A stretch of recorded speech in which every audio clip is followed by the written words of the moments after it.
Hi, and welcome to Yoga Framework. My name is Jeffrey, and every week I teach you about yoga and mobility to help you have a better practice. This week we're going to be talking about spinal flexion, which is one of my favorite topics. Literally, it's just something that's so misunderstood in yoga. Well, I won't say it's so much misunderstood, but it's not talked about too much. And we have a lot to cover. So I'm not going to sit here and babble. Let's get to our first part, pop quiz. How do you stretch your back? That's the question. And the two answers or possibilities, A, back bending, or B, folding. So the question is, how do you stretch your back? Is it with a back bend or is it with a forward fold? All right, you got about a little over 30 seconds left. I'm going to give you just a little bit more time. Let's go. No clues. Let me just check the chat. All right, everything's set up good.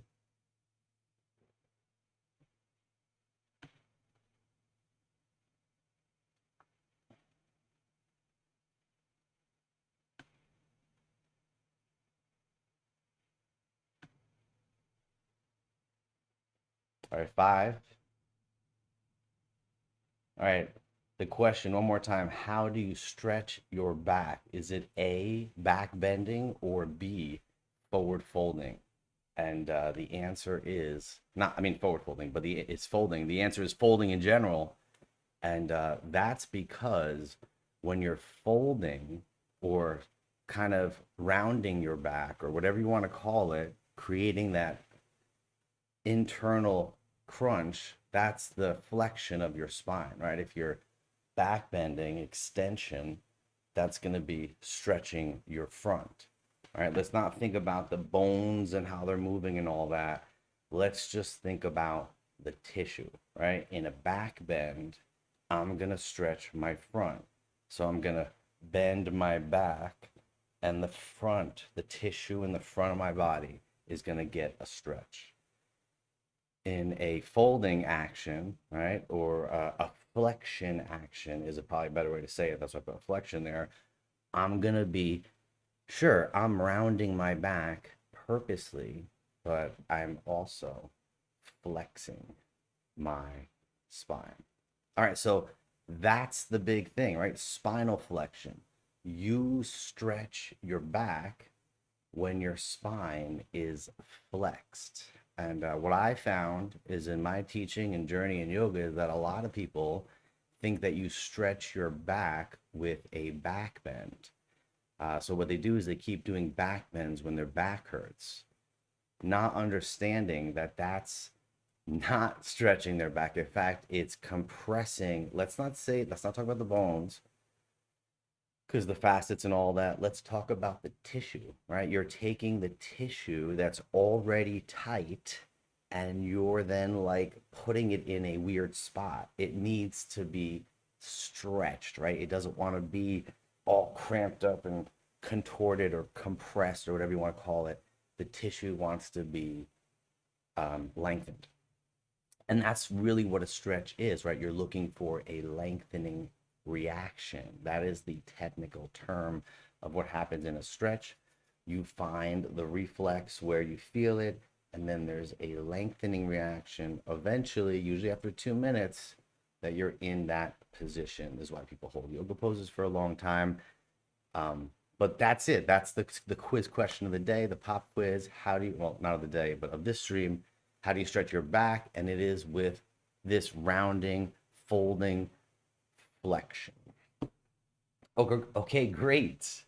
So welcome back to the stream. Like I said before, my name's Jeff, and every week I teach you how to create a better yoga and mobility practice. We're going to take a quick moment and we're going to talk about our materials. So over here we have the Yoga Framework course book, and this is where I'm getting most of this information from. This is where we teach from. This is a training manual. The beauty of this training manual, it is not my personal philosophical opinion in here. I mean, my opinion is in here a little bit, but it's about movement. And it can be challenged because movement and science and a lot of that tissue stuff is somewhat quantifiable, much more than, let's say, the philosophy. So that's the premise behind this. This is a book that goes with any training, no matter what you do. It accompanies, literally any lineage because it's breaking down the framework, right? The yoga framework. So basically, what I want you to do is maybe check this out on my website. You can see it on Amazon.com if you're interested, and you can order from either spot. I'll send it personally, or they'll send it personally, whatever your pleasure. This is not a little book, over 250 pages of information. I was trained in New York under some of the top studios, at least at the time, Laughing Lotus, Katona Yoga. I spent some time there as well. I was certified at Laughing Lotus. I've also been certified in FRC, FRA, and I've been studying mobility for many years. All of that is in here. I've also taken the Ido Portal program a little bit. Some of that stuff's in here too. Obviously I'm not divulging anything that's personal to them. It's just basic stuff that everyone knows. All right, in addition, mobility, right? Movement culture, physical culture, whatever you want to call it. In addition, we have the cards, the yoga framework deck. And basically, this is a sequence deck. I'm only going to take a few cards out because there's 2 of every card to make it easier. Also, a lot of the sequences, the standard sequences, have the pose multiple times. And what I mean by those sequences is like the Vinyasa sequence. See, there's 3 different colors for the Vinyasa sequence here. That's because one's like the quarter Vinyasa that everyone does, plank, chaturanga, up dog, down dog. Then the half Vinyasa, which is an Ashtanga traditional sequence, and the full Vinyasa, and all of them are color-coded by number. There's also Surya Namaskar. I have Surya Namaskar B. There's a Surya Namaskar variation card, which is a little tricky, but that's a modern version. But this is an advanced sequencing deck. If you're interested in learning how to do like cool sequences, if you want to know how to pair poses together, right? You want to understand, well, these are the same pose, but say these were different poses because there's many poses in each category. There's a center category. You'll know which poses are going to work well together in conjunction. It's going to be easy to create simple sequences by just grouping colors together first. I even have pose suggestions here. So, I mean, these are the same card, but not only the color, but the pose suggestions that you can just pair. So, I mean, it's really useful. What other yoga deck has a jump through card? Seriously, is there a yoga deck on the market that talks about jump throughs? I don't think so. Don't think so. I might make an expansion deck too. We'll see. Check it out if you're interested. The yoga sequence deck, the yoga course book, and last but not least, the yoga classes that we have on our website. They're all virtual. It's not Mind Body, so you cannot find us on Mind Body. You cannot find us on ClassPass. We are only on our own website, yogaframework.com. It's available in every country. You can pay in any denomination. It's all set up. It changes time zones. So wherever you are in the world, you go to our website, you will get the correct time zone for the class. You can feel confident signing up. And if not, I will instantly refund your money because, you know, I'm like that. All right. Enough of that. Enough of yoga framework. Well, not enough, but enough of the promo. Let's talk about spinal flexion. That's what today's topic is. I said it's been misunderstood a lot. And really, what I mean by that is people are talking about back pain, right? And then they're like, how do I fix my back? And they think maybe back bends are going to help. Or certain types of forward folds. This is kind of a continuation from last week's. So if you didn't watch last week's stream about back pain and forward folding, here I'm going to cover that the other parts of spinal flexion that I was talking about. We did touch on it in the other stream, and here we're going to go a little deeper into what it is, how to develop it, how to keep it safe, you know, in general, how to just use it. So first and foremost, what is IAP? IAP is a term that stands for intra-abdominal pressure. And that is a technical term. So we're going to go to the book because I have it in the book. And I want to show you that you can learn all of this from our curriculum, which is basically what it is. Intra-abdominal pressure is the steady state pressure concealed within the abdominal cavity, resulting from the interaction between the abdominal wall and viscera. IAP oscillates according to respiratory phase and abdominal wall resistance. Now, I'm sure that might have sounded a little technical. I have a different description for it. Actually, there's something else in there. Maybe I want to read. Let me see.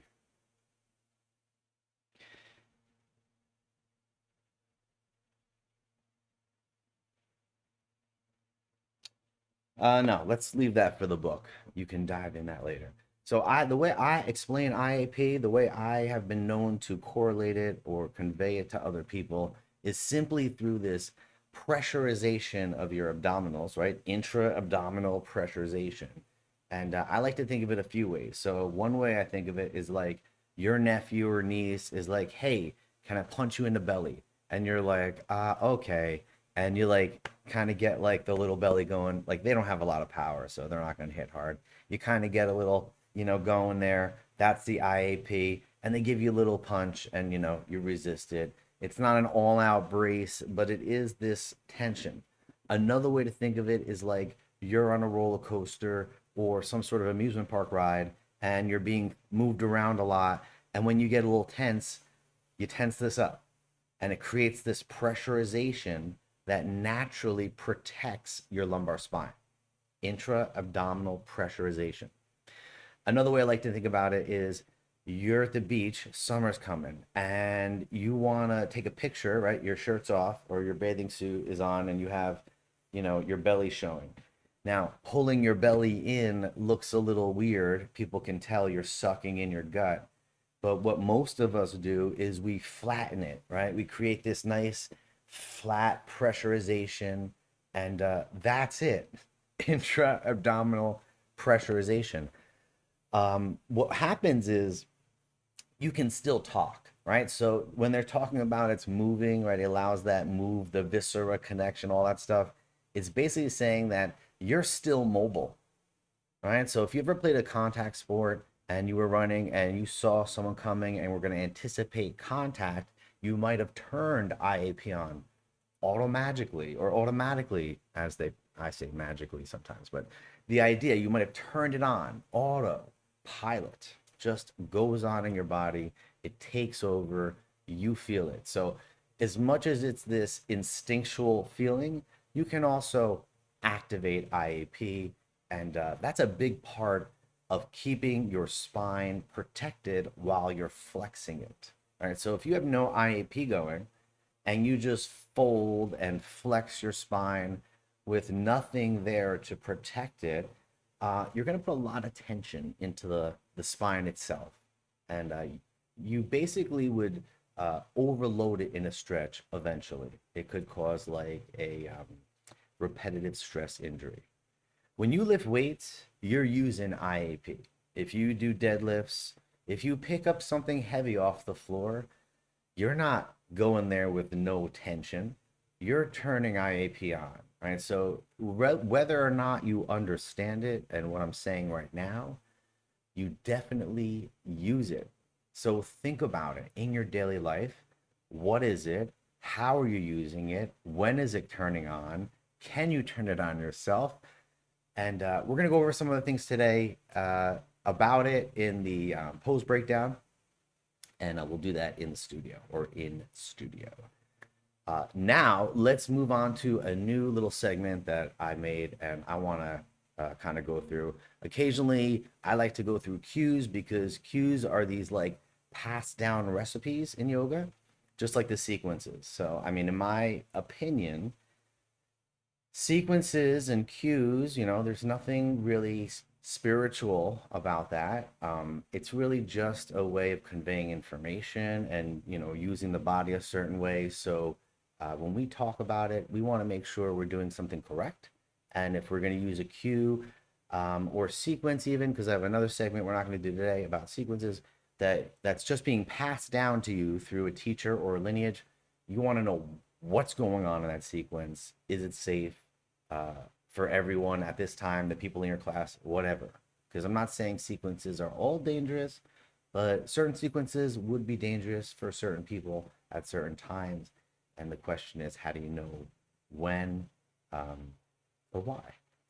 Okay, so let's move on to the Q myth, the new segment here. The Q myth. All right, so today's Q myth, right? Is it a myth or not? That's the question. People say all the time, I've said it forever, don't round the back, find a flat back or flat spine, or don't round your spine. I'm sure you've heard this if you've practiced yoga for, I don't know, at least a year, I would say. Maybe even your first class. I mean, some teachers say it religiously. Every time you do, inhale, flat back, lengthen spine, exhale, fold. It's something we say, it's been passed down forever. I did it forever. I cued it forever. So that's the basics. You know, it's popular. There's no real question here, but I do have more. So what is this cue doing, basically?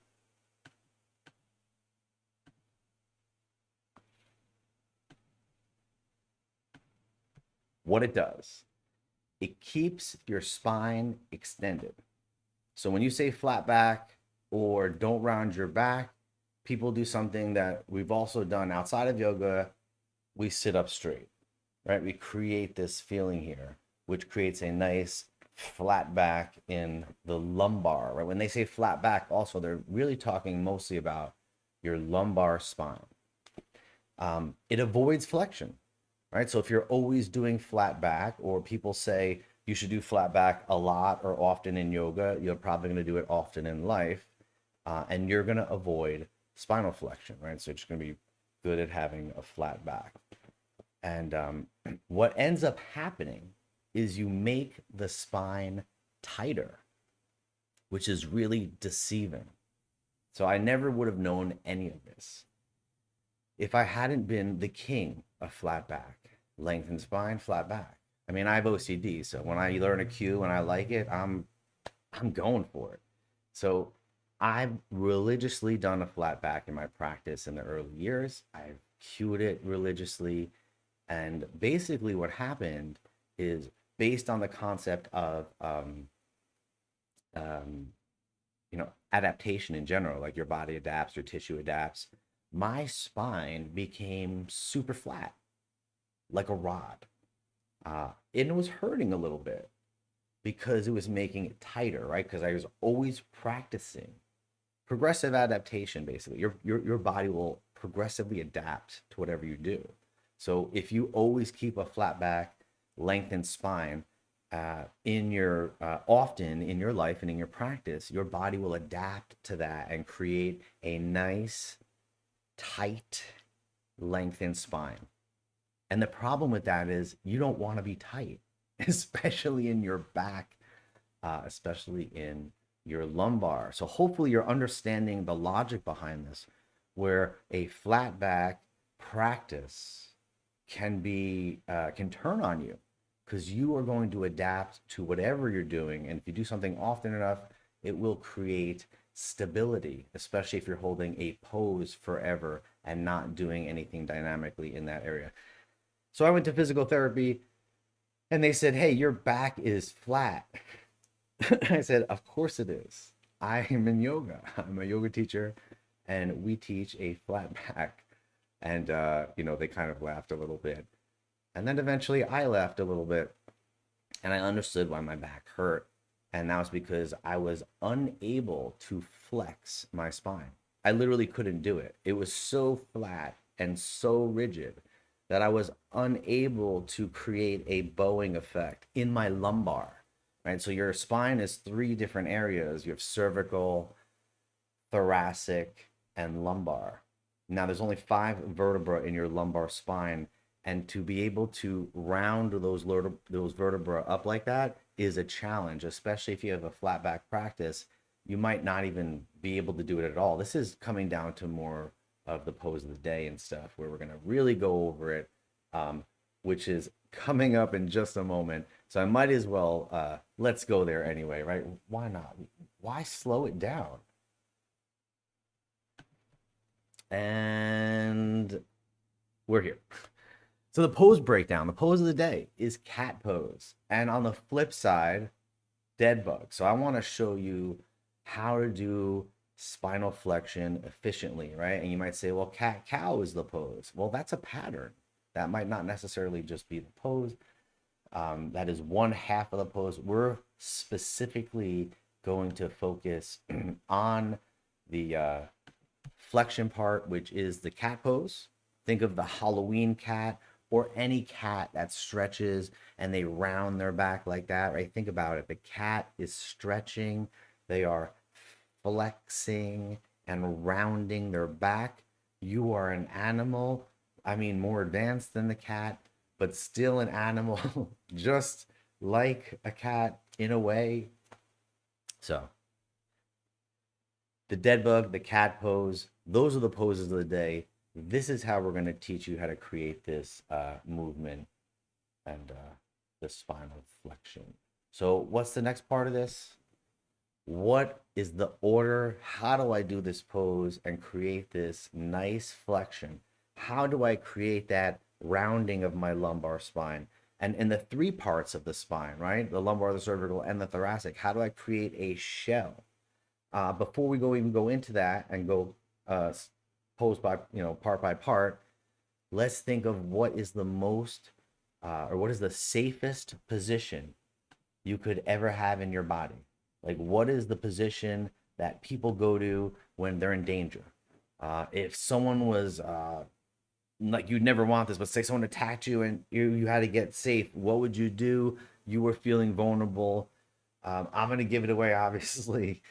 The answer is the fetal position, right? Your go-to, your initial. So that's where you go into this position where you're tucking, you're rounding your back, knees to the chest. And why do you do all this? Because spinal flexion is stronger, right? The shell is how you protect yourself, and going into this flexion is instinctual on how to do that, which is awesome that you already know it.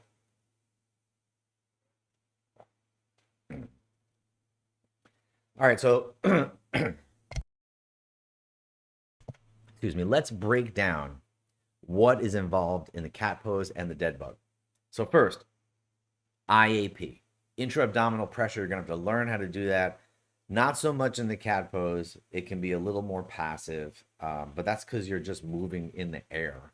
But dead bug, you want IAP, right? You want to pressurize. And IAP is not just for flexion. It is also for extension, especially those poses in yoga where you're on your belly, like Shalabhasana, locust, and bow pose. You want IAP. You want to rise, right? You want to lift off the ground. And that's going to come from that same pressurization, that same stability in the low back. IAP, intra-abdominal pressure. All right, the articulations in order. First, lumbar flexion. So basically, you're having this IAP, and then you flex lumbar and try to create that. This is into the floor. This is for the dead bug. And then the second would be cervical. You would take your chin towards your chest. And then thoracic, you would kind of curl it up. You might reach or something like that. And that would create that shell. For cat pose, the more passive, you would do those same things, but you would go lumbar, cervical to thoracic, thoracic to cervical. You could, well, actually, you would probably go lumbar to thoracic to cervical, and then cervical to thoracic to lumbar. So you try to go in order. A more advanced pattern would be a wave pattern in the back. And, well, I'm just going to do it. We're going to see how it goes. We're going to do the pose breakdown. So let's just get started here. Let me just set up for this. We're going to head over to the studio. Look at that. We're all ready to go to the studio. Love that. All right, I'm going to disappear over here.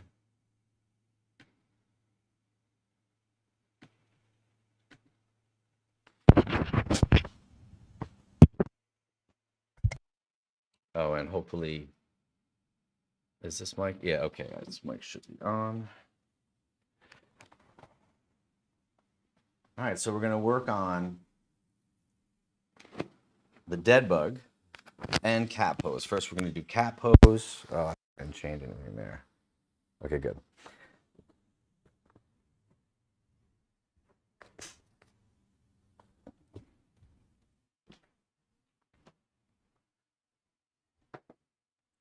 All right, so first we're going to do cat pose, and we're going to set up something like a 2 different patterns.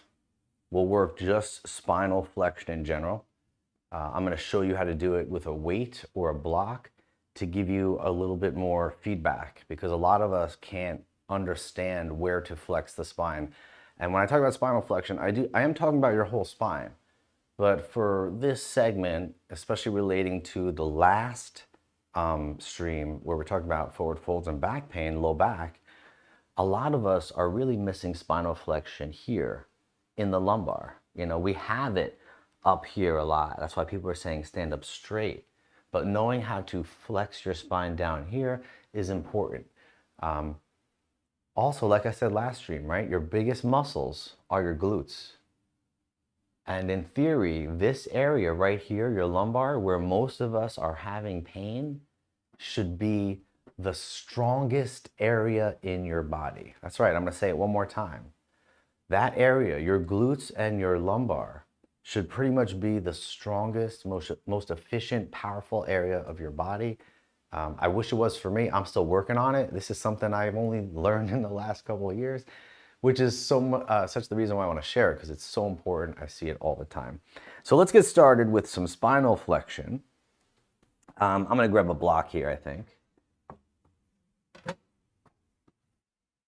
And I'm also going to grab, let's say, this little weight and this ball. All right, so I have a yoga block. I have a 5 or 10 pound weight. I'd probably go 5 at first. This is a 10 though, just because I don't have a 5 handy. And this is a ball, like a little 2 pound kind of mini medicine ball. So all these can be used. They're just different ways to give your body feedback.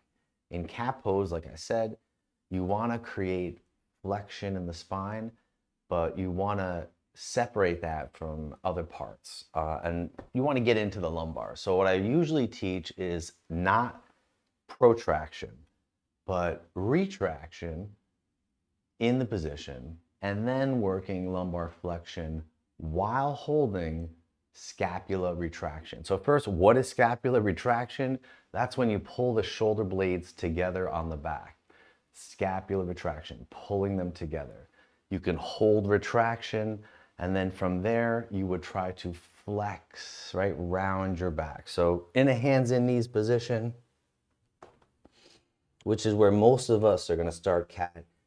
You can turn your hands forward, side, whatever's comfortable in the wrist, and you would maybe retract your shoulders a little bit, or at least relax the shoulders. What you don't want to do is push here for cat pose, because that's mostly shoulder or scapula retraction.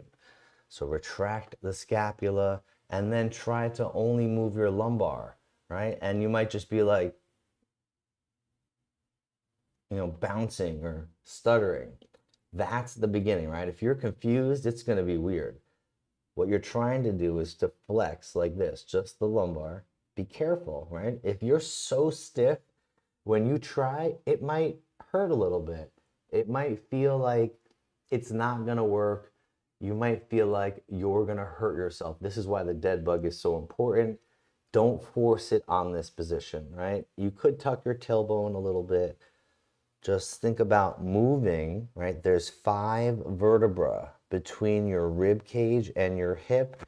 That's what you're moving. So to keep it safe, I'll start with the block and I'll just put it on my lumbar, not on my sacrum and not above the lumbar, like on my shoulders. It's just on the low back.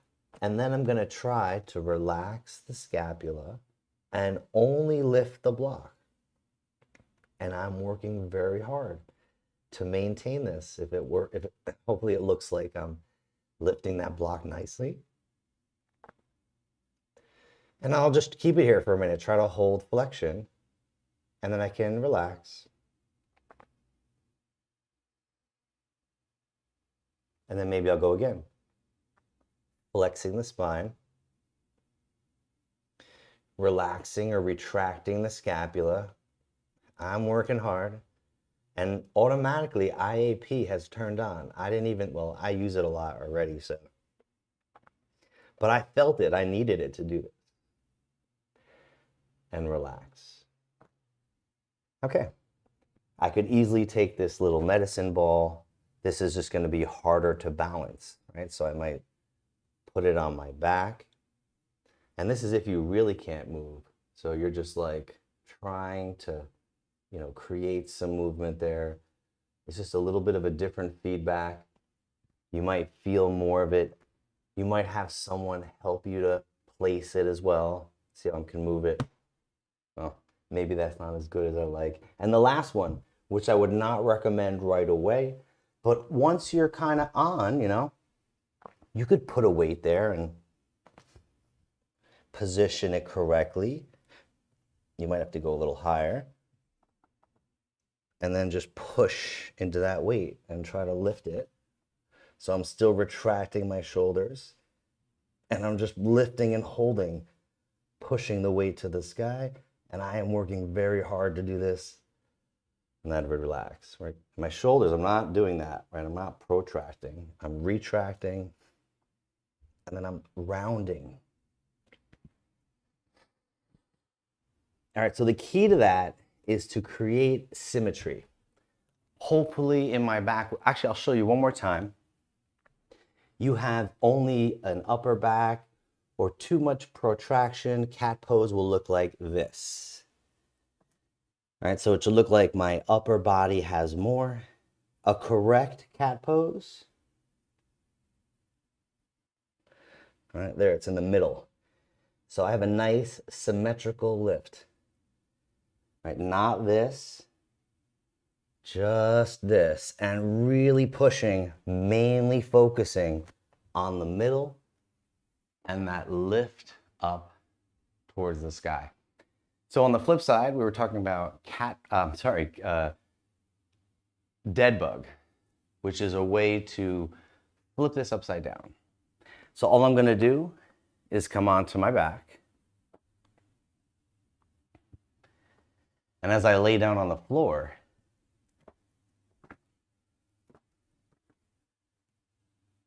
I'm going to work IAP. I'm going to create that pressurization so I feel that I could take a little punch in the belly from my nephew. Or I'm on a roller coaster and I'm like, whoa, and I'm just trying to keep myself, ready to rock.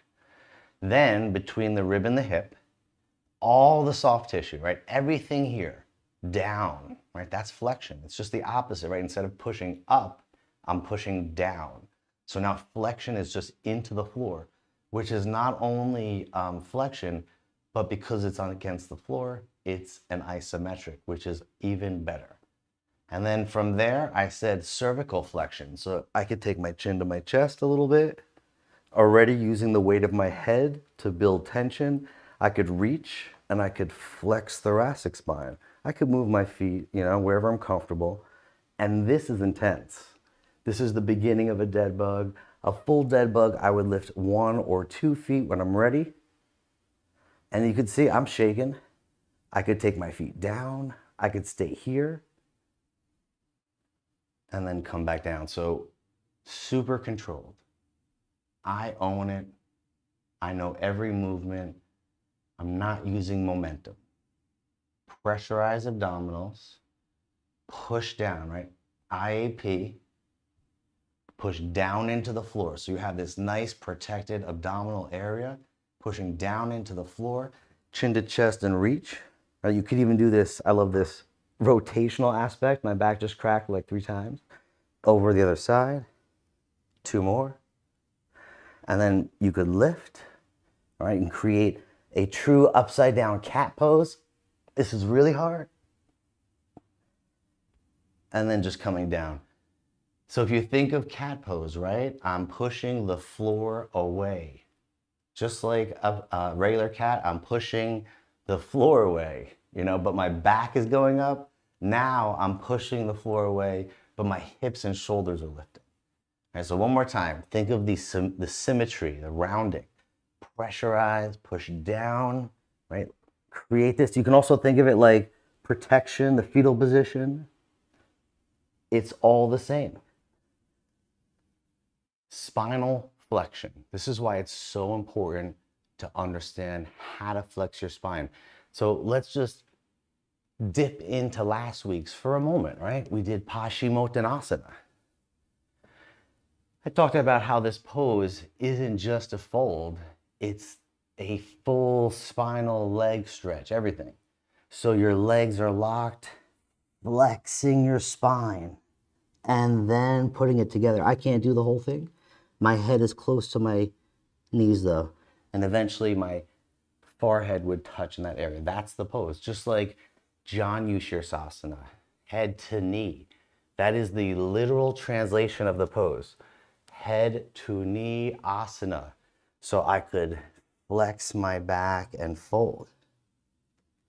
And as you can see, I can't go all the way. But that's okay, because I do a lot of athletic activities. And honestly, why do I need to do that? It is a showmanship thing. It is a pose. So it's really what is right for me, right? What aspect of the pose is right for me? And am I doing it correctly? Or am I just forcing it, right? You see this all the time, stuff like this. And they grab it and they pull, right? And sure, you're feeling a leg stretch, I bet. But I'm probably sure that you're feeling something in your sacrum or your low back. And it's one of those feelings that you just don't know if it hurts until it hurts. My friend had a great saying. He rode motorcycles. He said there's two types of people that ride motorcycles, the ones that have fallen off and the ones that haven't. And I like that. I don't ride motorcycles, but I feel the same way with back pain and yoga. There are two types of practitioners, ones that have hurt their back folding and pushing the body in yoga, and ones that haven't. So if you've never hurt your back in yoga, pulling a fold or something, be careful, because all it takes is one time, and then, you know, it's not that I would ever wish that, but it's a learning experience. And if you learn it this way, you don't have to ever experience that, right? You'll never find that, because you'll only do with what you own, with what you can control. All right, so I mean, that's pretty much it. Cat pose, and you could do this. So I know you can't get on the floor all the time, especially at work. You're wearing nice clothes, your back is killing you. You're like, oh my God, my back's killing me at work. What am I gonna do? You're just at the wall. Same thing though. Now I'm just gonna pressurize, push my lumbar against the wall. Just as good. I mean, I'm standing. It's a little different, but I'm flat, right? I'm pushing my whole back against the wall. This is actually, for me, I haven't done this one in a while. This is feeling great. I hate when people say don't round your back. I'm like, yo, flex that spine. Are you stronger in flexion or extension? Just in general. Almost every joint is like that. You're just stronger in flexion. That's just the way it is, right? Flexion versus extension. I'm stronger here. Same thing in the spine. Or what I love to say lately is nobody, no animal anywhere is back bending into danger. They're not like that, right? You're not doing that. You're doing this. And that's flexion. So when next time a yoga teacher or anyone in fitness tells you to not round your back or to have a flat spine and keep a flat back, you should ask them why. Why would I not want to flex my back intentionally, right? Now, I'm not talking this, I'm talking this, and And there is a difference. That's why we're doing these exercises. Flex into the wall. You can do the same thing in your chair. I do it at Great Adventure on the rides to protect my spine. There are so many uses for spinal flexion. Once you understand it and learn it, I mean, it'll change your practice. I guarantee it, really.